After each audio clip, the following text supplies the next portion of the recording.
अस्सलाम वालेकुम एवरीवन, मैं हूं मोहम्मद तलहा। आप लोग देख रहे हैं तलहा स्विस एकेडमी। आज जो है बारी है फर्स्ट ईयर के एमसीक्यूज़ की प्रैक्टिस की, जो कि हम कर रहे हैं प्रीलियम पेपर्स के ज़रिए डिफरेंट कॉलेजेस के। और आज क्योंकि फर्स्ट ईयर की बारी है तो फर्स्ट ईयर का एक पेपर मेरे पास है बहरिया कॉलेज कराची का, तो मैंने सोचा कि इसी से ही अब प्रैक्टिस कर लेते हैं फर्स्ट ईयर के एमसीक्यूज़ की फ़िज़िक्स के। सो स्टार्ट करते हैं with question number 1, choose the correct answer. और पहला क्वेश्चन है, एक बॉडी जो है वो कहलाती है in simple harmonic motion when it satisfy the condition. तो देखो, एक सीधी सी कंडीशन होती है हमारे पास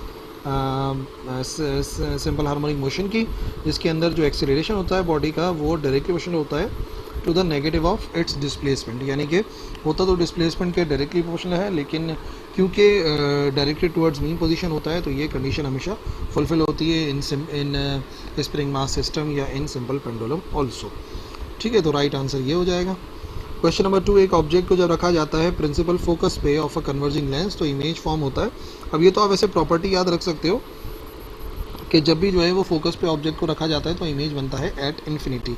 और अगर फॉर एग्जांपल आप याद नहीं रख पाते तो सीधा सीधा से इसको आप जो है ना उसी वक्त जल्दी से ड्रॉ करके भी देख सकते हो। फॉर एग्जांपल अगर हम फोकस मेजर कर लें यहाँ से लेकर यहाँ तक का, तो इसी डिस्टेंस को यहाँ पे मेजर कर लेंगे। ठीक है ना। और ये कह रहे हैं कि ऑब्जेक्ट को रखा गया है प्रिंसिपल फोकस पे, तो हमें पता है पहली प्रॉपर्टी के मुताबिक जो रे बिल्कुल सीधी जाती है वो पास होती है प्रिंसिपल फोकस से। ठीक है, और जो रे पास होती है ऑप्टिकल सेंटर से वो अपने रास्ते को चेंज नहीं करती। तो वैसे तो मैंने बिना स्केल के बनाया तो ये थोड़ा करीब करीब जा रही है, बहरहाल ऐसा नहीं होता। जब भी ऑब्जेक्ट को फोकस पे रखा जाता है तो उसका इमेज बनता है एट इन्फिनिटी। और ये जो है वो सबसे बेहतरीन एग्जांपल है स्पॉटलाइट की। ये जो स्पॉटलाइट होती है शादियों वगैरह के अंदर एंट्री के टाइम इस्तेमाल करते हैं या फिर कॉन्सर्ट्स वगैरह के अंदर इस्तेमाल होती है स्पॉटलाइट, वो एक्चुअली यही वाला केस होता है। Question number 3, the distance from the center of the earth at which the gravitational acceleration becomes one half the value that it has on earth's surface is calculated as। अर्थ से कितने distance के ऊपर जाएं, सवाल यह है कि अर्थ से हम कितने डिस्टेंस के ऊपर जाएं। लेट से अगर ये हमारी अर्थ है और ये अर्थ का रेडियस है, और लेट से हम कुछ और ऊपर चले जाते हैं, यहाँ तक पहुँच जाते हैं, तो ये कितना होगा टोटल डिस्टेंस, सेंटर से कितना डिस्टेंस नापें।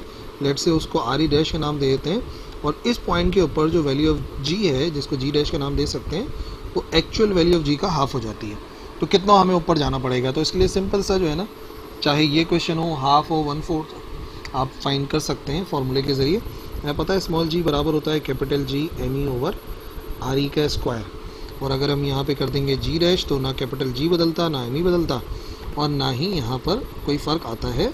अच्छा हाँ, जी एम ई में फ़र्क नहीं आता, लेकिन रेडियस को हमने क्या कर दिया, आर ई डैश का स्क्वायर। ठीक है ना। और अगर मैं यहाँ से आर ई की वैल्यू, आर ई के स्क्वायर की वैल्यू को अलग करना चाहूँ तो आंसर आ सकता है G M E over small G. ठीक है ना। तो इसको फर्दर हमें आगे यूज़ करना है, इस वजह से मैं चाह रहा था पहले ही फाइंड करूँ। तो जी डैश बराबर होगा हाफ ऑफ जी के, और ये आ जाएगा capital G M E R E dash का स्क्वायर। मालूम हमें आर ई डैश करना है तो इसको रीअरेंज करो तो ये हो जाएगा आर ई डैश का square is equal to G M E, 2 हो जाएगा इधर जाके मल्टीप्लाई, और जी हो जाएगा इस तरफ जाके डिवाइड।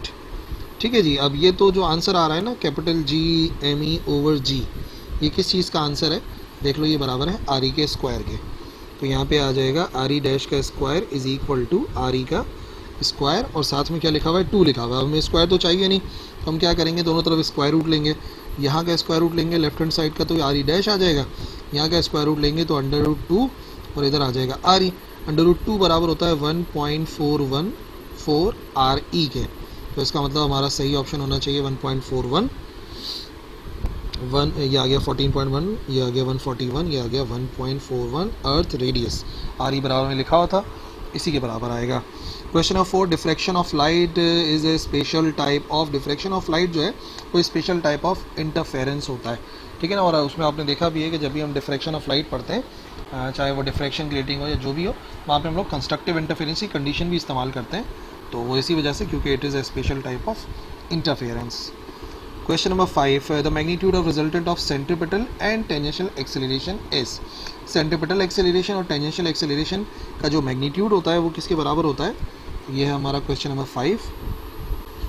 तो याद रखिए, अगर कोई बॉडी मूव कर रही है इन सर्कुलर पाथ, ठीक है, तो जो सेंट्रीपिटल एक्सेलरेशन होती है वो तो टुवर्ड्स सेंटर होती है, और जो टेंजेंशियल एक्सेलरेशन होती है वो टेंजेंट होती है। यानी कि दोनों के दरमियान का एंगल बनता है 90 डिग्री। और अगर दो वेक्टर्स को ऐड करते हैं जिनके दरमियान में एंगल 90 डिग्री बनता है, तो आपको पता होगा फॉर्मूला r बराबर होता है अंडर रूट आर एक्स का स्क्वायर, आर वाई का स्क्वायर, या R1 या R2 का स्क्वायर। तो सीधा सीधा अगर मुझे टोटल एक्सेलरेशन चाहिए, जिसको इन्होंने नाम दिया है कुछ भी नहीं, ए का नाम दिया है, तो लेट से ये बराबर आ जाएगा अंडर रूट सबसे पहले ए सी का स्क्वायर प्लस ए टी का स्क्वायर, और फिर स्क्वायरिंग ऑन बोथ साइड करके वो फार्मूला बन सकता है जो ऑप्शन में है। ये हो जाएगा ए स्क्वायर इज इक्वल टू ए सी का स्क्वायर प्लस ए टी, यानी कि टेंजेंशियल एक्सेलरेशन का स्क्वायर। ठीक है, तो ये होगा हमारा ए सी का स्क्वायर प्लस ए टी का स्क्वायर, दिस वन। ठीक है ना। और एक और बात है, यहाँ पर अगर स्क्वायर लगा होगा तो फिर ये बात सही है, वरना ये जो लिखा हुआ है ना अंडर रूट, ये पूरे पर आ रहा है। मतलब आप ये समझ जाओ प्रिंटिंग के अंदर इस तरीके का है, वरना हमने जो सॉल्व करा है ना, तो ये या तो इस फॉर्म के अंदर आएगा या तो इस फॉर्म के अंदर आएगा। तो यहाँ पे क्योंकि लेफ्ट हैंड साइड के ऊपर ए लिखा हुआ है, इस वजह से हो जाएगा अंडर रूट ए सी का स्क्वायर प्लस ए टी का स्क्वायर। और यहाँ पर भी अगर ए के ऊपर स्क्वायर आ जाता तो वो करेक्ट होता, लेकिन बहरहाल ये गलत है। क्वेश्चन नंबर 6 पर आ जाइए। A 200 gram ball is tied to the end of a cord drilled in a horizontal circle of radius 0.5. If the ball makes 5 complete revolution in 2 seconds, linear speed of the ball हमें calculate करनी है। Okay, तो question number 6 formula इस्तेमाल करना है, v बराबर होता है आर ओमेगा के। अच्छा, इस क्वेश्चन के अंदर ना एक करेक्शन है, वो आप करेक्शन कर लो, वरना फिर ये ऑप्शन से मैच नहीं करेगा। जो रेडियस है ना 0.6 मीटर के बराबर है, तो उसको जहन में रखना है ना, ये एक मिस्टेक है। तो v is equal to R omega. R कितना है, आर मैं कह रहा हूँ 0.6 है, ओमेगा होता है कितना एंगल बना डिवाइड बाय कितने टाइम में बना। तो ये हो जाएगा 0.6 इंटू एंगल कितना बना, एंगल एक रोटेशन का होता है 2 पाई, और यहाँ पे 5 रोटेशन हैं, तो इसको मल्टीप्लाई बाय 5 करना पड़ेगा। और कितनी देर में बना, तो वो गिवन है कि 2 सेकंड में बना। तो 2 से 2 हो जाएगा कैंसिल, और हमने सिंपली क्या करना है, हमने मल्टीप्लाई कराना है 0.6 इंटू 5 और इंटू पाई की वैल्यू 3.14, ये आंसर आ जाएगा 9.42। ठीक है ना। तो ये करेक्शन थी, लेकिन बहरहाल इस किस्म का जब भी क्वेश्चन आएगा आपने सॉल्व इसी तरीके से करना है, v is equal to R omega से। The unit of angular acceleration in S I system is radian per second square होता है, जैसे नॉर्मल लीनियर एक्सीलरेशन का मीटर पर सेकेंड स्क्वायर होता है, इसका आंसर होता है radian per second square. Question number 8 आसान है, कुछ एमसीक्यूज ना। Torque which produces clockwise rotation is considered to be negative. ये तो अभी मैट्रिक क्लास के भी पेपर के अंदर आया, तो आप इतना आसान सा मल्टीपल चॉइस क्वेश्चन आ रहा है। जो टॉर्क प्रोड्यूस होता है क्लॉकवाइज, वो एक्चुअली होता है negative. Question number 9, in the system international यानी कि S I the unit of angular momentum is, angular momentum का यूनिट मालूम करना है, और एक्चुअली वो होता है जूल सेकेंड। लेकिन हाउ, ये मैं अभी आपको फाइन करवा देता हूँ, क्योंकि एक्चुअली इसका एक और यूनिट भी होता है। क्वेश्चन नंबर 9 की बात कर रहे हैं। फॉर्मूला जो है ना एंगुलर मोमेंटम का, वो होता है MVR। ठीक है ना। तो ये m की जगह पर आ जाएगा किलोग्राम, इसकी जगह पे आ जाएगा मीटर पर सेकेंड, रेडियस का होता है मीटर। ठीक है ना। तो इस तरीके से क्या बन गया, ये बन गया हमारे पास किलोग्राम मीटर स्क्वायर, ये बनेगा हमारे पास किलोग्राम मीटर स्क्वायर पर सेकेंड। ठीक है, लेकिन इसको जूल सेकेंड बनाने के लिए हम क्या करेंगे, हम इसको करेंगे multiply and divide by second. तो क्या होगा, जब मल्टीप्लाई और डिवाइड कराएंगे सेकेंड से, हो जाएगा किलोग्राम मीटर स्क्वायर, यहाँ पर आ गया वो सेकेंड मल्टीप्लाई वाला, और यहाँ पर एक सेकेंड आकर इस सेकेंड के साथ मल्टीप्लाई होकर सेकेंड स्क्वायर हो जाएगा। किलोग्राम मीटर स्क्वायर पर second square, actually it is equal two joule, और अगर ये जूल के बराबर है तो ये वाला सेकेंड यहाँ पे सीधा सीधा आ गया, तो बन गया जूल सेकेंड। तो याद रखिए आंसर 9 ऐसा यूनिट में जो है वो जूल सेकेंड होता है एंगुलर मोमेंटम का unit. The first accurate measurement of the gravitational constant was made by Cavendish. ये भी मैट्रिक लेवल का मल्टीपल चॉइस क्वेश्चन है, बहुत ही आसान सी बात है। Pitch of the sound depend करती है फ्रीक्वेंसी पे, फ्रीक्वेंसी ज़्यादा पिच ज़्यादा, फ्रीक्वेंसी कम तो पिच कम। Question number 12, position vector is a vector whose tail is always fixed from. तो डेफिनेशन क्या है ओरिजिन इसकी वेक्टर की, पोजीशन वेक्टर की, the vector which always starts from the origin and use to show the position of any other vector. तो इसकी जो tell होगी वो हमेशा कहाँ पर आएगी, टेल हमेशा ओरिजिन पर आएगी। कैसे बना के भी समझा दें, अगर कॉन्सेप्ट नहीं है तो क्लियर हो जाएगा। ये हमारे पास आ गया ओरिजिन। फॉर एग्जांपल मैं इस पॉइंट P की पोजीशन बताना चाहता हूँ, तो इस पॉइंट P तक हमें एक वेक्टर बनाना होगा, जो वेक्टर हमेशा स्टार्ट होगा फ्रॉम द ओरिजिन। ठीक है ना। और फिर मैं उसको बोल दूंगा कि ये पोजीशन वेक्टर है पॉइंट P के लिए। तो याद रखो टेल हमेशा जो है वो ओरिजिन पर आती है। In Young's double slit experiment, the conditions for constructive interference is that part difference must be. Question number 13. Question number 13 में ये कह रहे हैं कि जो कंस्ट्रक्टिव इंटरफेरेंस की कंडीशन है वो क्या है कि पार्ट डिफरेंस किसके बराबर होना चाहिए, पार्ट डिफरेंस बराबर होना चाहिए एम लैम्डा के। ये है फॉर कंस्ट्रक्टिव इंटरफेरेंस। और डिस्ट्रक्टिव इंटरफेरेंस के लिए शर्त क्या थी कि पार्ट डिफरेंस बराबर होता है एम प्लस हाफ लैम्डा के, यानी कि वो फिर ऑड मल्टीपल आते हैं ना। और ये यंग्स डबल स्लिट एक्सपेरिमेंट की बात हो रही है, ठीक है ना। थिन फिल्म इंटरफेरेंस के अंदर तो रिवर्स हो जाती है, लेकिन यंग्स डबल स्लिट एक्सपेरिमेंट के अंदर यही होती है एम लैम्डा। तो इसका मतलब ये है कि सीधा सीधा इंटीग्रल मल्टीपल ऑफ वेवलेंथ का इंटीग्रल मल्टीपल, क्योंकि ये जो m लिखा हुआ है ना ये कोई ना कोई इंटीजर होना चाहिए, ये होना चाहिए 0 1 2 3 एंड सो ऑन। इस वजह से इंटीग्रल मल्टीपल आएगा बिकॉज वो एक इंटीजर होता है। Question number 14, at any instant tangential velocity of the body moving along the circular path is directed. जो टेंजेंशियल वेलोसिटी होती है उसका नाम ही टेंजेंशियल है, तो वो एक टेंजेंट बनाती है। क्वेश्चन नंबर 14, जब भी कोई बॉडी रिवॉल्व कर रही होती है इन अ सर्किल, ठीक है ना, तो फॉर एग्जांपल ये बॉडी इस वक्त है इधर, तो वेलोसिटी की डायरेक्शन इस तरफ होती है। जब बॉडी गोल गोल घूमते घूमते इधर आ जाएगी तो वेलोसिटी की डायरेक्शन इस तरफ हो जाएगी, अभी भी टेंजेंट है। जब बॉडी घूमते घूमते इस पॉइंट पर आ जाएगी तब भी वेलोसिटी की डायरेक्शन जो होती है टेंजेंशियल वेलोसिटी की वो होती है टेंजेंट या perpendicular to the radius. So answer हो जाएगा perpendicular to the radius of the circle. The dimension of force is force F is equal to M A. F बराबर होता है एम ए के। m की डायमेंशन क्या है, m की डायमेंशन होती है m, और एक्सेलरेशन की डायमेंशन होती है LT-2, तो फोर्स की डायमेंशन होती है MLT-2। Light year is the unit of distance, बहुत ही कॉमन मल्टीपल चॉइस क्वेश्चन है, 10 ईयर में देखा होगा लाजमी तौर पे अगर आप लोग स्टडी करते हो तो। और फिर आगे हमारे पास question number 17, the time period of simple pendulum depends upon. Time period of simple pendulum किस पर डिपेंड करता है, मास पर, लेंथ पर, एक्सेलरेशन ड्यू टू ग्रेविटी पर, या मिलते जुलते ऑप्शन आ रहे हैं। कौन सा था, ये था क्वेश्चन नंबर 17। ठीक है, तो हमारे पास जो फॉर्मूला है time period of simple pendulum का वो है 2π√L/g। मास पर डिपेंड नहीं करता, दो चीज़ों पर डिपेंड करता है, लेंथ पर और वैल्यू ऑफ g पर। तो both length and acceleration due to gravity. Question number 18 यहाँ से स्टार्ट हो रहा है। 1 horse power is equal to 746 watt. ये बहुत आसान सी बात है, आसान सा मल्टीपल चॉइस क्वेश्चन। ये आगे 19, a weight lifter consumes 500 joule of energy to lift a load in 2 seconds। The power used by him. इतनी एनर्जी इस्तेमाल करी इतने टाइम में। क्वेश्चन नंबर कौन सा है, ये हमारा 19। पावर का जो फॉर्मूला है वो होता है work done per unit time या energy per unit time.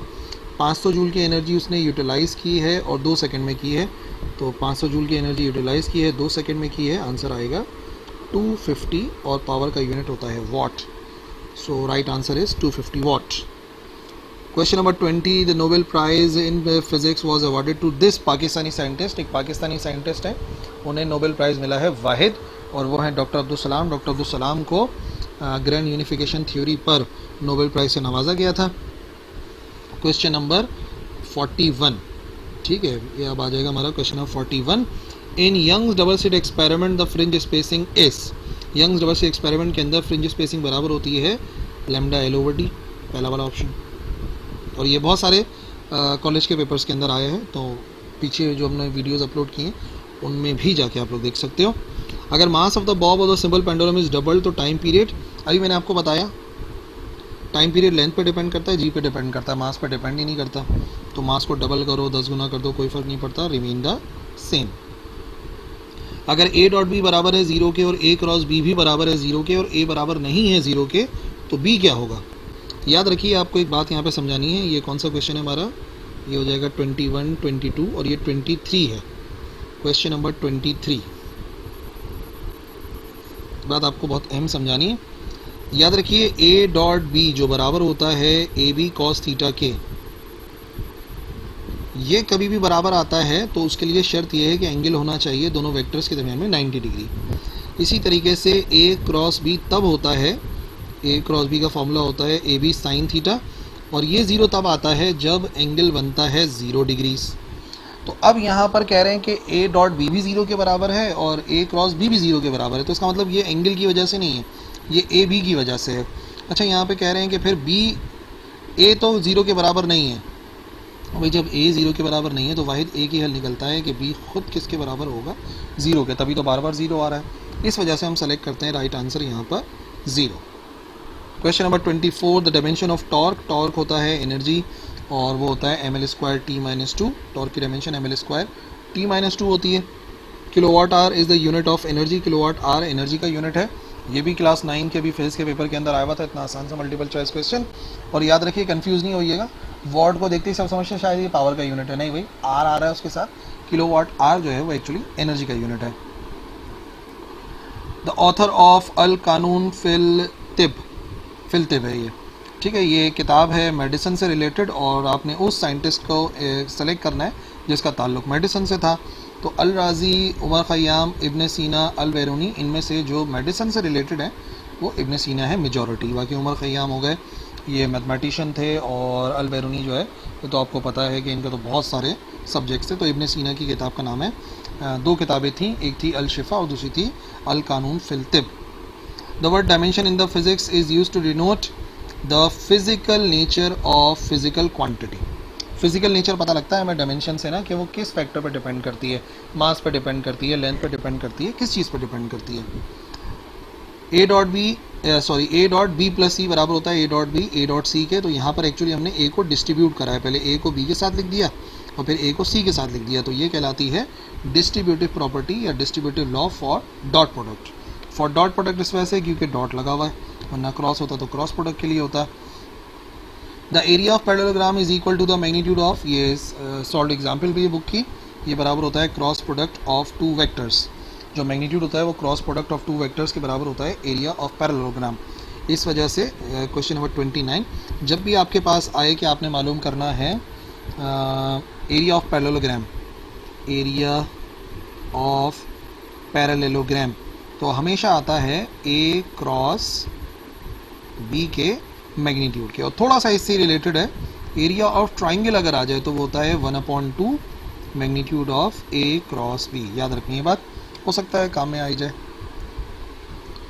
Question number 30, Newton second law of motion in terms of momentum can be defined as, अगर हम न्यूटन के सेकंड लॉ को डिफाइन करना चाहें इन टर्म्स ऑफ मोमेंटम तो याद रखिए change in impulse, change in momentum, time rate of change of momentum और time rate of change of velocity. अब न्यूटन सेकंड लॉ है क्या, आप ये बात याद रखिए, न्यूटन सेकंड लॉ बराबर है F is equal to M A के। न्यूटन सेकंड लॉ बराबर है F is equal to M A, ठीक है भाई। अभी अगर लिखा हुआ है F is equal to M A तो फोर्स की डेफिनेशन मिल रही है ना उससे, और फोर्स खुद क्या होता है, फोर्स होता है बराबर rate of change of momentum के, ठीक है ना। ये जो लिखा हुआ है फोर्स वो actually rate of change of momentum के बराबर होता है, the time rate of change of momentum, ठीक है ना। Newton second law of force की जो डेफिनेशन हम निकालते हैं वो ये निकलेगी। Question number 31, the displacement of particle is plotted against time and the graph obtained is a straight line. तो इसका मतलब वो कांस्टेंट वेलोसिटी के साथ मूव कर रहा है। फिर अगर डिस्प्लेसमेंट और टाइम का ग्राफ बनाए ना, अगर डिस्प्लेसमेंट और टाइम का हम ग्राफ बनाएं, इधर आ जाए टाइम, इधर आ जाए डिस्प्लेसमेंट, और फिर ये कह रहे हैं कि जो ग्राफ बने वो बने एक स्ट्रेट लाइन, तो इसका मतलब वक्त के बराबर हिस्सों में डिस्प्लेसमेंट बराबर हो रही है। इस वजह से हम कहेंगे कि जो वेलोसिटी है वो है constant. The distance between two consecutive nodes of a transverse stationary wave is equal to, ठीक है, the distance between two consecutive node, जो लगातार नोड्स बनती हैं। क्वेश्चन नंबर 32, इस तरीके की होती है ना वेव्स,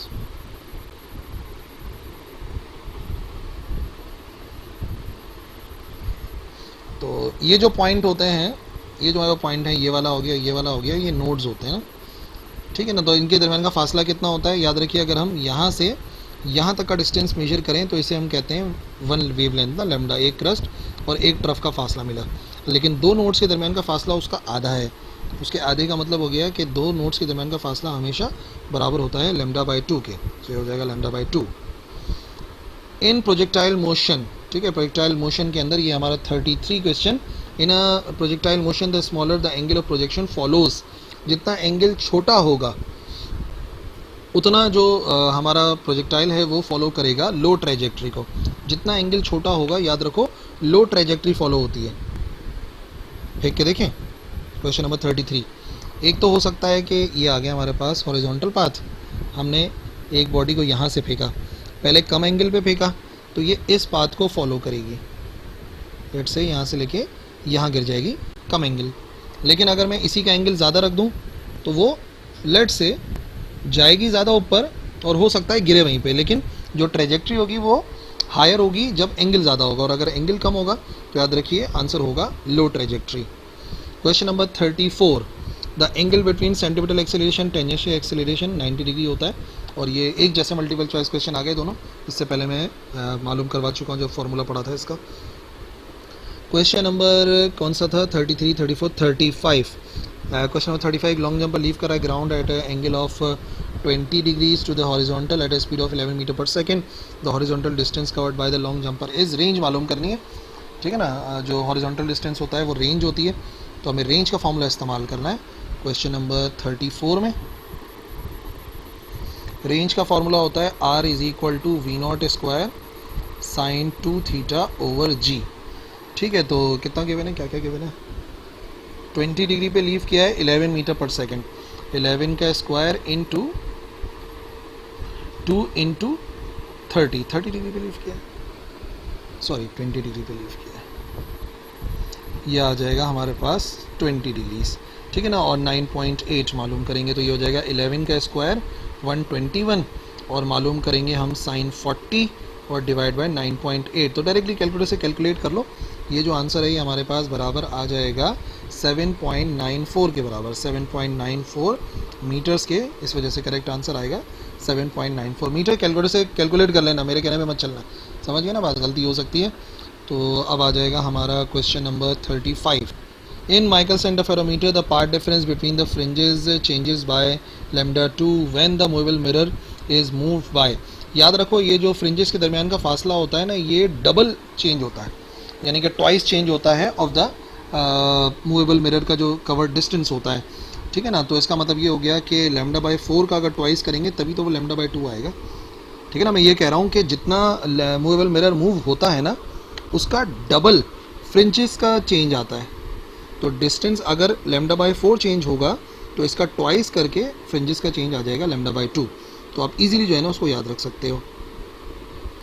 नेक्स्ट ये हो गया हमारा question number 37, length of the telescope is low, इससे आसान तो कोई न्यूमेरिकल ही नहीं होगा, FO + FE होता है, length of telescope the distance between objective and eyepiece, नहीं, the distance between focal point of objective and eyepiece, the distance between objective and the focal point of eyepiece, क्या same आ गया क्या, distance between, अच्छा lens, नहीं lens की बात नहीं हो रही, यही सेकंड वाला ऑप्शन करेक्ट है, फोकल पॉइंट ऑफ ऑब्जेक्टिव और focal point of eyepiece FO + FE के बराबर होता है, ठीक है ना। दोनों के जो लेंसेज हैं उनकी जो फोकल लेंथ है उनको ऐड करके आंसर आता है। Okay, question number 38, the number of significant figures, significant figures के रूल के मुताबिक अगर पॉइंट लगा हुआ है तो राइट साइड वाले जीरो सिग्निफिकेंट होते हैं, तो ये 5 के बाद वाला जीरो सिग्निफिकेंट है, वो जीरो भी सिग्निफिकेंट होता है जो दो नंबरों के दरमियान में आ रहा हो, तो ये भी सिग्निफिकेंट है। एक्सपोनेंट सिग्निफिकेंट नहीं होते तो उनको काउंट नहीं करेंगे, 7 और 5 तो सिग्निफिकेंट होंगे ही होंगे, तो इसका मतलब टोटल यहाँ पे 4 सिग्निफिकेंट फिगर हैं, 7 है, बीच वाला जीरो भी है, 5 भी है, और राइट वाला जीरो इस वजह से क्योंकि पॉइंट लगा हुआ है, 4 सिग्निफिकेंट फिगर्स हैं। क्वेश्चन नंबर 39 आ गया I think, the two forces which can not be replaced by single equivalent force are set to form, वो फोर्स जो कि एक उससे रिप्लेस नहीं हो सकती सिंगल फोर्स से, बल्कि दो फोर्स होती हैं, तो उन्हें कहा जाता है कपल। कपल की डेफिनेशन पता है ना, two forces of equal magnitude but opposite direction acting on two different points of a body, couple कहलाता है। If the power of converging lens is 4 diopters, then the focal length of the lens is, power 4 dioptre है, focal length मालूम करनी है, power 4 dioptre है, focal length मालूम करनी है, तो focal length is equal to 1/p, 4 dioptre है तो 1/4, ये आ गया 0.25, फोकल लेंथ आ गया 0.25 बट इन मीटर्स, और ऑप्शन यकीनन सेंटीमीटर में दिए हुए होंगे, तो मीटर से सेंटीमीटर में जाने के लिए मल्टीप्लाई बाय 100 कराना पड़ता है, ये हो जाएगा 25 सेंटीमीटर, ये रहा ऑप्शन 25 सेंटीमीटर। ओके, ये आ गया हमारे पास second last question, when a vector is multiplied by a negative number, तो उसकी डायरेक्शन जो है वो अपोजिट हो जाती है। और finally the acceleration of body moving down an incline plane, angle 30 degree है, तो कितना होगा, तो इंक्लाइन प्लेन का जो फॉर्मूला है उसको यूज़ करना पड़ेगा, ए बराबर होता है जी साइन थीटा के कह रहे हैं एंगल बन रहा है 30 डिग्रीज, तो ये आ जाएगा साइन 30 बराबर होता है 0.5 के, तो 9.8 मल्टीप्लाई होगा 0.5 से, आ जाएगा 4.9 मीटर पर सेकेंड स्क्वायर। तो उसको चूज़ कर लेना है, पहला वाला आंसर होगा। ठीक है जी, तो ये वो सारे के सारे मल्टीपल चॉइस क्वेश्चन थे जो बैरियर कॉलेज कराची के फर्स्ट ईयर फेस के पेपर के अंदर आए। आई होप अच्छी प्रैक्टिस हुई होगी। कोई कन्फ्यूजन है किसी सवाल में तो पूछ सकते हो, ठीक है ना। और बहरहाल इसकी जितनी प्रैक्टिस करो एमसीक्यूज़ की, उतना आप लोग के लिए अच्छा रहेगा। That's all for today. Next lecture मिलते हैं। अल्लाह हाफिज़।